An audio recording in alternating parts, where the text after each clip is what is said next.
Today, I'm talking about how you can make over $10 million a year selling one product in what is a saturated market.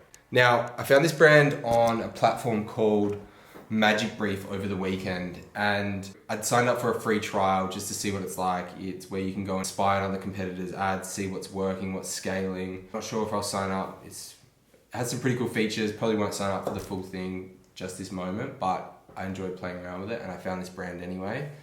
Did a little bit of a deep dive on the brand itself. Within 12 months of founding the brand, it got sold for $1 million to a Shopify aggregator. They're now doing well over $10 million a year with just this one brand.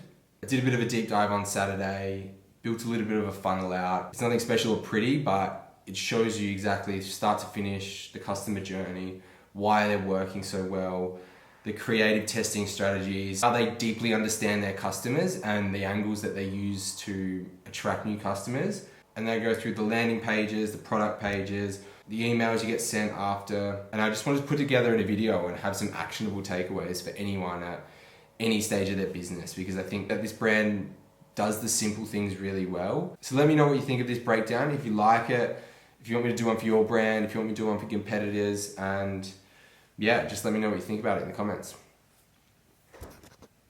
All right, so the brand's called Jack Archer, and they sell these performance wear men's pants in what is a very competitive landscape, as I mentioned. So today I just want to go through and break down essentially what they're doing to be able to generate that much revenue in a competitive landscape with one hero product. It's quite simple when you put it all out on a board like this, and you can understand the customer journey, why they're making those decisions, what they're trying to achieve with the creative that they're putting out and showing.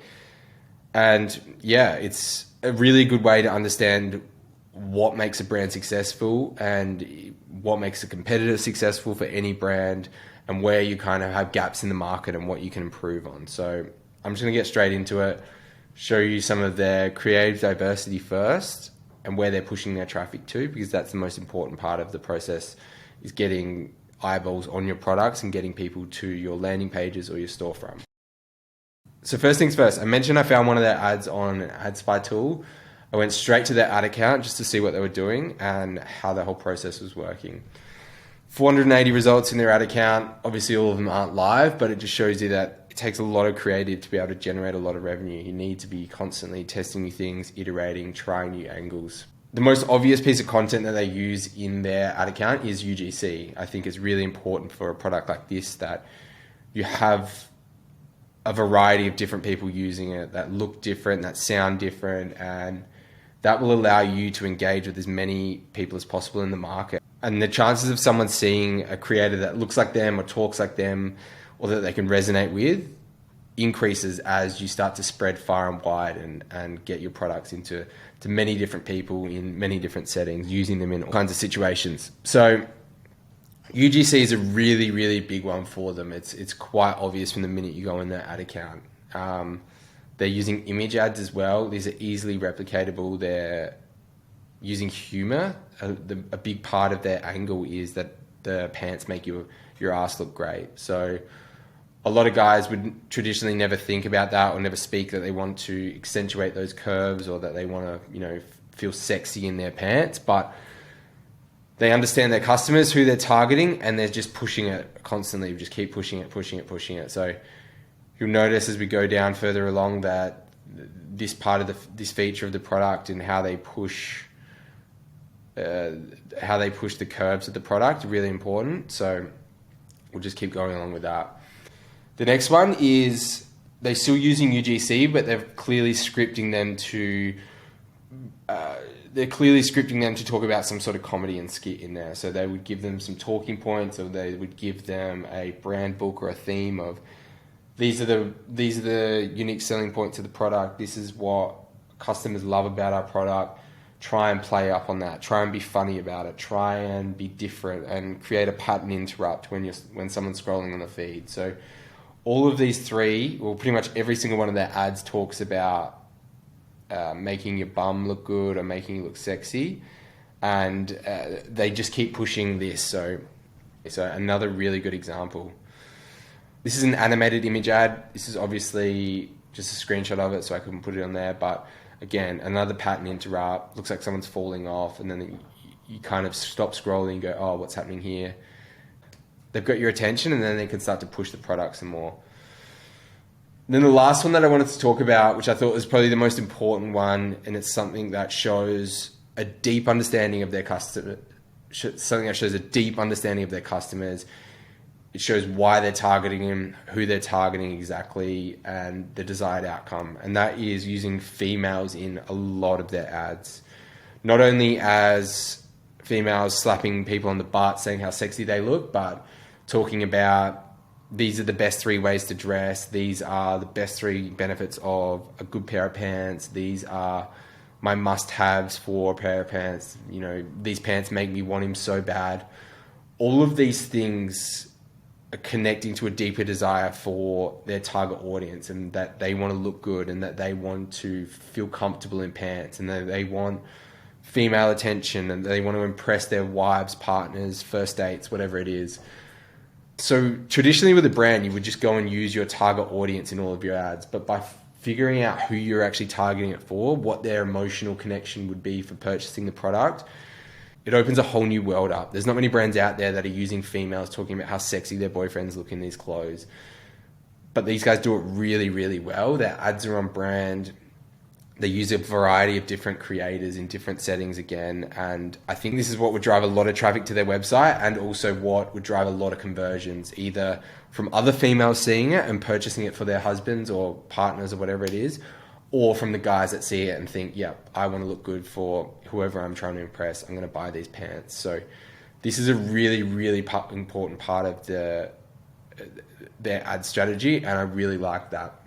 Now, all of these ads here, there's five different styles that I just picked up briefly, all drive to a pre-sale page. It's really important, I think, that whatever state the customer's in, or whatever state, they're not a customer yet, but whatever state that viewer is in, you really hone in on the key points of the products and why they need to purchase them, what they're going to achieve by purchasing them, the outcomes of purchasing them. All of these things are really important to get that person over the line. So they're not driving them directly to a product page because it's cold traffic and they don't know enough about the brand yet. Yes, they may like the idea of a good pair of fitting pants, but then potentially not in a buying mindset just yet. So sending them to a pre-sale page, landing page, specific landing page, whatever it may be, is a really important part of scaling a business to millions of dollars a year. Because when you first start out, all you do is just push all your traffic to a product page, and majority of the time that doesn't convert for one reason or another. They're not in the mood to purchase. They are unsure of the product. They don't like the design of the landing page. So all of these little things come into play and actually hurt your conversion. So if we can get them to a longer form landing page first, where we can really hone in on the key points of the product, build some more trust, show them customer reviews, provide them with a really great offer that they can't actually refuse in the end anyway, that is when we can get them to make another click to the product page and actually get them to purchase. Now, if they like what they see on the pre-sale page, they're going to click through, they're going to go directly to the product page and make that purchase. If they don't, then they're going to get served with some of these retargeting ads they're going to get served with some of these retargeting ads. Again, they're a mixture of animated and studio images. There was some just images again with an offer on there talking about all the benefits of the product again.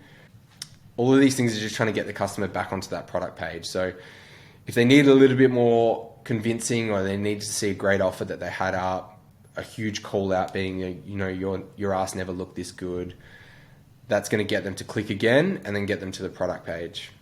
When we land on the product page, there's a couple of things that instantly build trust with the viewer. And I just want to talk about those quickly because I think they're really important. First of all, this is all above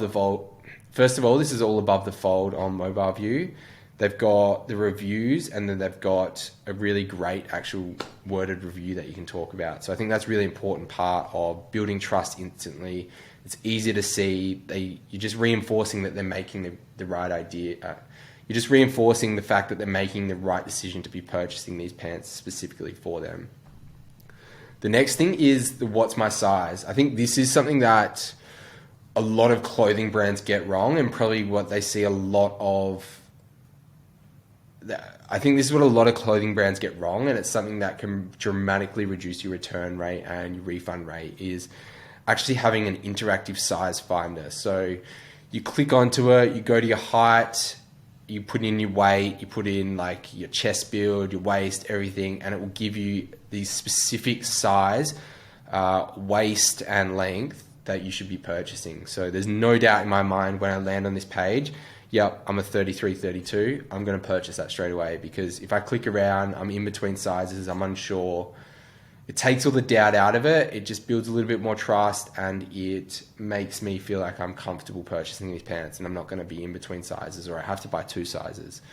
The only other thing they did as well was just a little bit, they do this throughout the funnel, but just a little bit more on the wrinkle-free aspect of the pants. Not only are they trying to make you look better, but not only are they trying to make you look better through your curves and the way you look in the pants, but the exterior facing point of, everyone knows how bad a poorly fitted pair of pants looks, and this just drives it home visually really easily, this comparison of the other brands versus Jack Archer. So simple things that have been through so far, nothing's extraordinary, but they do everything really well. So once we've clicked through to the cart, there is a free shipping bar there that shows you we're $10 away from it. Obviously you're inclined and want free shipping on all of your purchases if you can achieve it. So what they probably missed out on here, though, I think, is a smaller, cheaper product that someone can add to the cart. So a pair of socks, pair of jocks, whatever it may be, that's in the 10 to 15 to maybe up to $30 range, where someone's not going to think twice about purchasing it, so they can get the free shipping, so they get their AOV up. They're buying something else from the brand and the margins increase. So I think that the $69 and the $109 are too expensive for the customer top picks. I think there needs to be some sort of dynamic product feed where it shows something maybe 10 to 30 in the $10 to $30 range that allows them to increase their cart, get free shipping, but also to help the business by obviously ordering more products. Regardless of that, having upsells in your cart is a vital way to increase the AOV, no matter the size of the brand. It's something that is really easily accessible, easy to implement, and it's a great feature to have for any brand. This is kind of where I came unstuck. They're only shipping to Canada and the United States, so unfortunately I couldn't purchase them, but added everything to cart just so we could look at some of their abandoned carts as well. Essentially, we've got the checkout here. If I then add my details, but then decide that the product's not for me, I don't want to purchase it, I will get sent 3 different add to carts offering me up to 10% discount every time. Something that I did notice that they did on the first one as well is, you can't see it here, but they push you to download their app and they offer you 15% off. So not only are they getting app downloads, the customer's getting a bigger discount, but they're starting to own those customers a little bit better and having direct access to them by getting them in their app. And they can start to push in-app deals and really own that customer journey from a marketing perspective. So that was something that was really good that they did down here as well in their emails. And that's pretty much the end of the line for me. As I mentioned, it's quite a simple flow. There's not heaps of steps to it. It's not very complex. But what they're doing well is their creative diversity is spot on. They're getting a really great amount of people to their landing pages purely by using heaps of different actors, heaps of different styles of content, introducing humor, understanding deeply what the pain points are of their customers and why they would purchase or why they wouldn't purchase. And then they're just pushing them through a simple funnel, making sure their purchase is an informed decision with the fact that they understand what their size is, what they're purchasing. The returns process is very clear.